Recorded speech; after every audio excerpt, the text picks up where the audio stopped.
Oi, pessoal, tudo bem?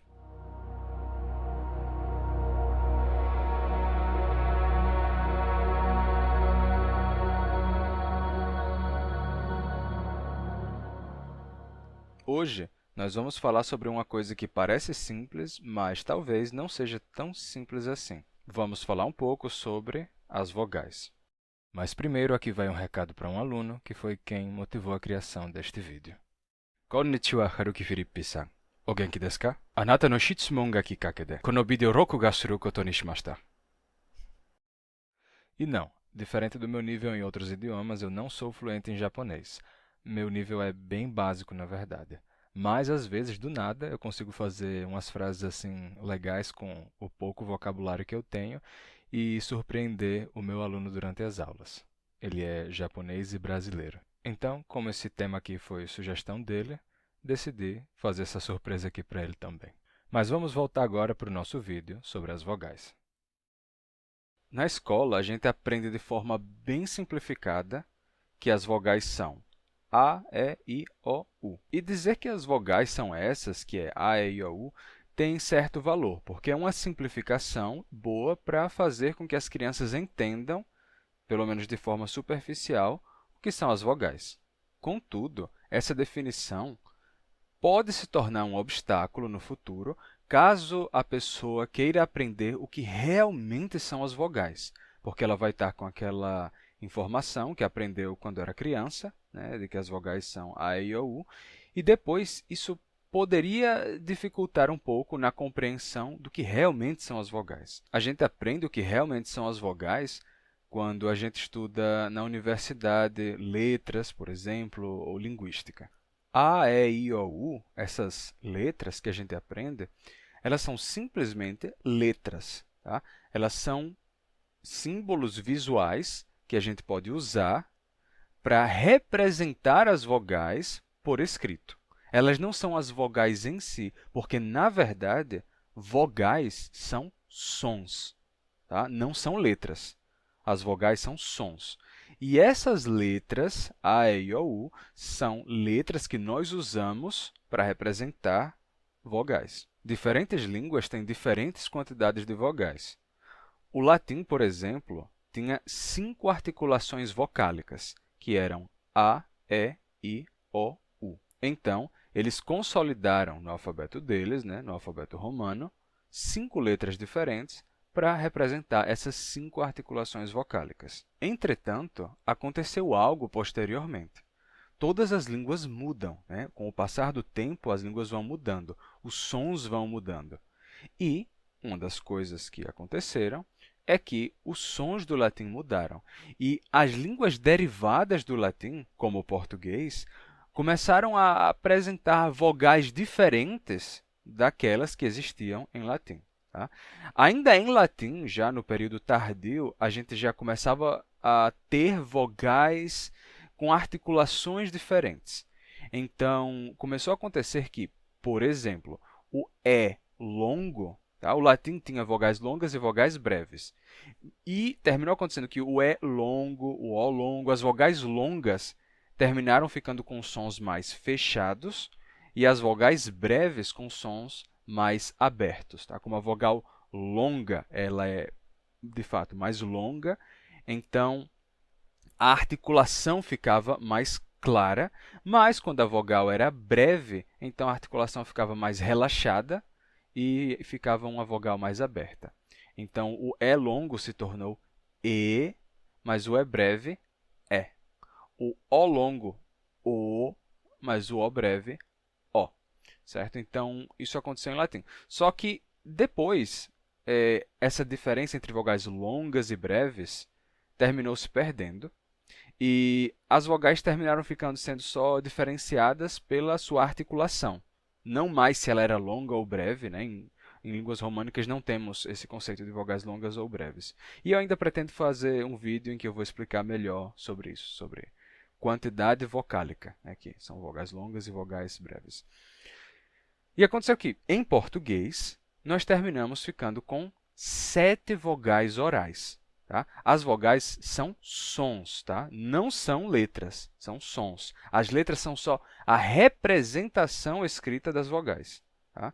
Então, o que aconteceu? Em português temos A, E, I, O, U. São 7 vogais orais. E mais 5 vogais nasais, que são AN, EN, IN, ON, São 12 vogais diferentes. Ainda assim, nós continuamos usando o alfabeto dos romanos, né? Escrevemos o português com o alfabeto romano. E, sendo assim, continuamos tendo 5 letras para representar as nossas vogais. É por isso que, quando a gente escreve, a gente não diferencia jogo de jogo. Se eu escrever, por exemplo, essa frase que vocês estão vendo na tela, vocês vão dizer: eu jogo o jogo. Jogo e jogo. São vogais diferentes representadas pela mesma letra. Às vezes, a diferença entre vogais representadas pela mesma letra é marcada na escrita, com um acento circunflexo, um acento agudo ou um tio. Aí o circunflexo, né, vai indicar que é uma vogal fechada, aguda aberta, o tio vai indicar que é uma vogal nasal, mas às vezes não há marcação, como no caso que eu mencionei de jogo e jogo. Não existe marcação na escrita da diferença dessas vogais. Uma vogal nasal pode ser representada em português por um tio, mas nem sempre. Às vezes, a vogal nasal é representada por um M ou um N depois da vogal. E, às vezes, a vogal nasal nem sequer é representada, como na palavra muito, que você não coloca um tio sobre o U para escrever a palavra muito. A propósito, eu vi pessoas comentando na internet, se perguntando, o maior mistério da língua portuguesa é onde será que está o N fantasma da palavra muito? Tá? Como se tivesse um N aí, né, depois desse ditongo ui. Bem, é o seguinte, na palavra muito, o que ocorreu foi uma nasalização do ditongo depois do M, certo? Temos outra palavra em português que passou pela mesma coisa, que é a palavra mãe. Originalmente, nós tínhamos pai e mai, certo? Pai e mai. Só que o M do mai nasalizou o ditongo ai e ele se tornou ain. Então, ficou pai e mãe. Na palavra muito aconteceu a mesma coisa. Antigamente tínhamos muito, mas o M nasalizou o ditongo e aí a palavra se tornou muito. A grafia muito com tio chegou a existir em português, foi usada ao lado da grafia muito sem o tio sobre o U, mas terminou caindo em desuso. Isso aconteceu porque o com tio é muito raro em português. Ele só aparecia em muito e nas palavras uma, alguma e nenhuma. No caso de uma, alguma e nenhuma, a gente terminou também abandonando a grafia com o tio sobre o U e hoje a gente escreve UMA. Em vez de escrever U, tio, A para uma, a gente escreve UMA. E a pronúncia uma surgiu, né? Então, surgiu a pronúncia uma. Então, existem muitos falantes de português que dizem uma com a pronúncia nova. Outros falantes de português conservam a pronúncia original e dizem uma. Mas a escrita, que antes oscilava, você podia escrever tanto uma com u, tio, a e ou uma, terminou que a grafia u, tio, a se perdeu e a grafia do muito com tio se perdeu. E, claro, isso aconteceu porque eram pouquíssimas as palavras que usavam o com tio. Era só uma, alguma, nenhuma e muito. Então, no caso de uma, alguma e nenhuma, deram preferência à grafia com M. E no caso de muito, simplesmente o tio foi retirado e ficou assim. De qualquer forma, a pronúncia muito com nasalidade é correta, assim como as pronúncias uma, alguma e nenhuma são corretas, são as pronúncias originais dessas palavras, ao lado das pronúncias inovadoras, uma, alguma e nenhuma, que também são corretas.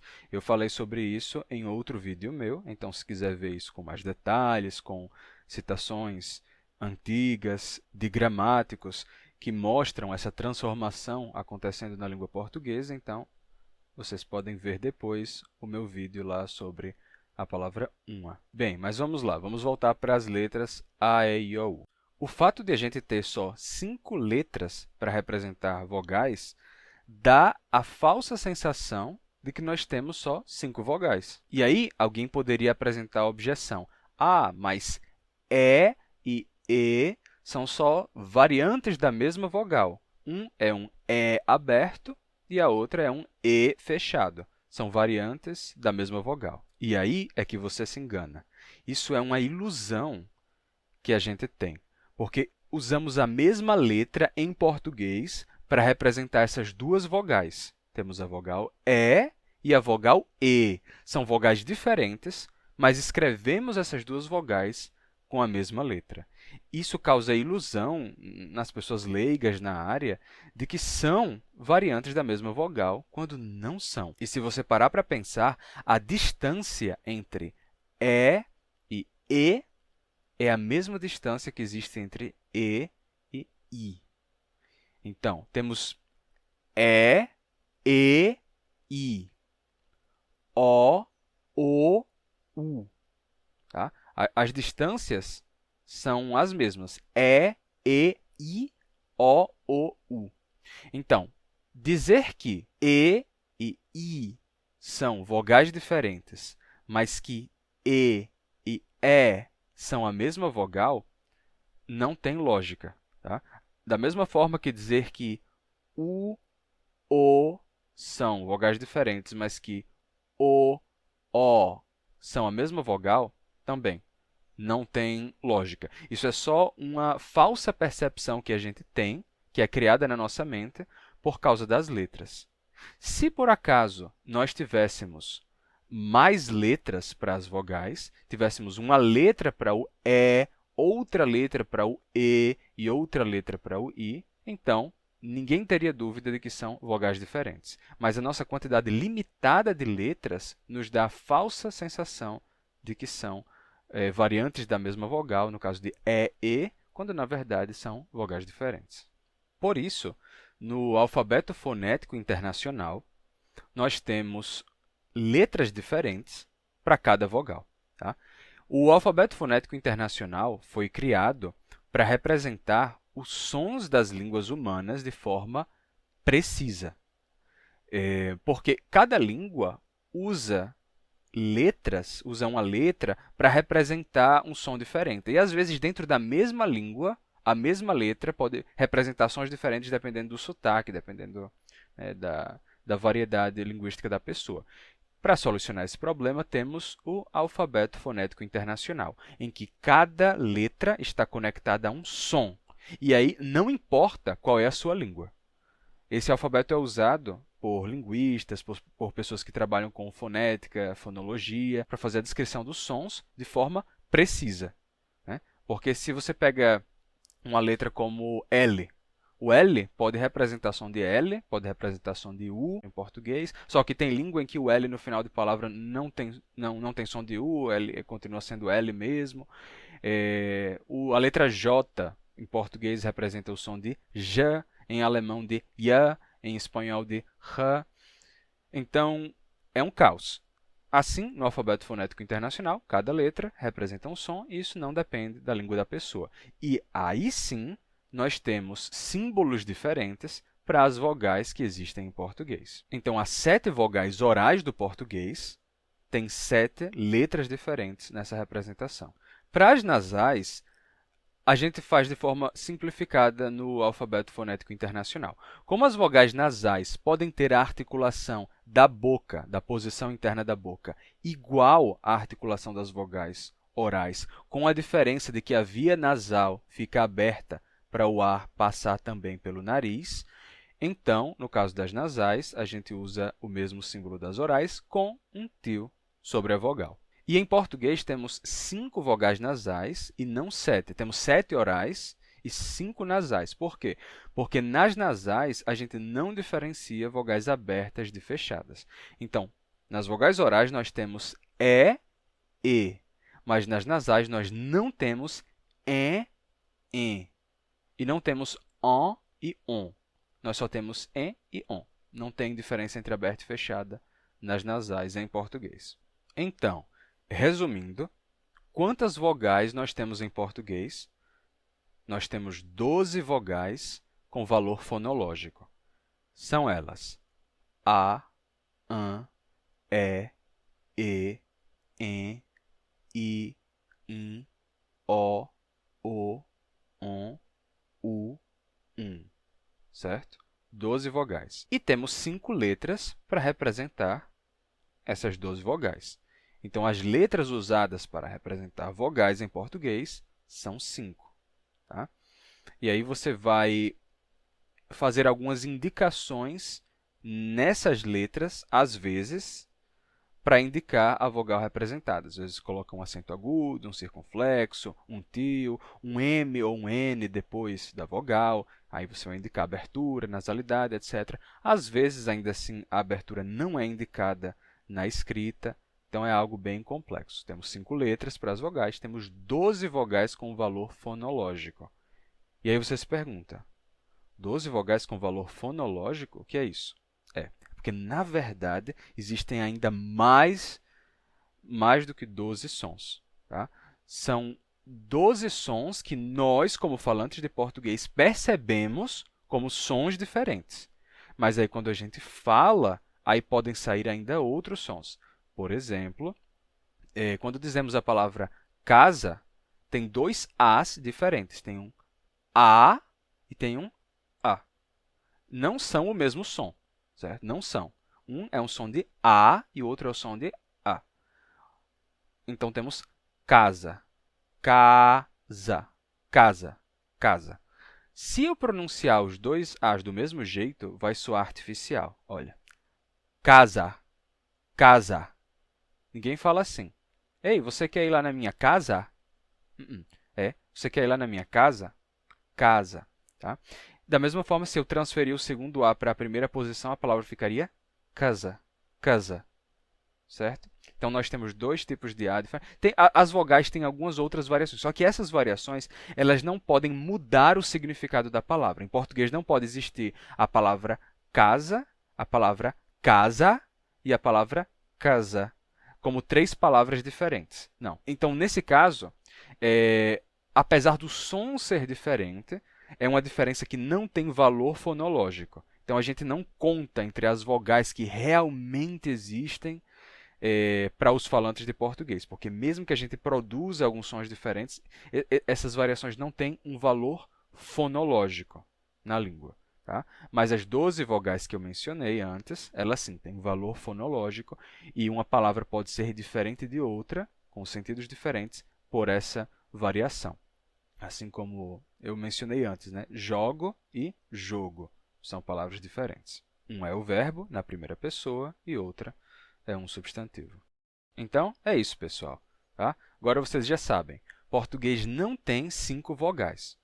A gente diz isso de forma simplificada. Tá? A gente tem 5 letras que representam as vogais, são as letras A, E, I, O, U, mas nós temos 12 vogais, que são A, AN, E, EN, I, IN, O, ON, U, certo? Bem, é isso. Agora vocês já sabem. Bem, então não se esqueçam de clicar em gostei, se inscrever no canal e compartilhar o vídeo com outras pessoas que também poderiam gostar. Tá? Vejo vocês no próximo vídeo. Tchau!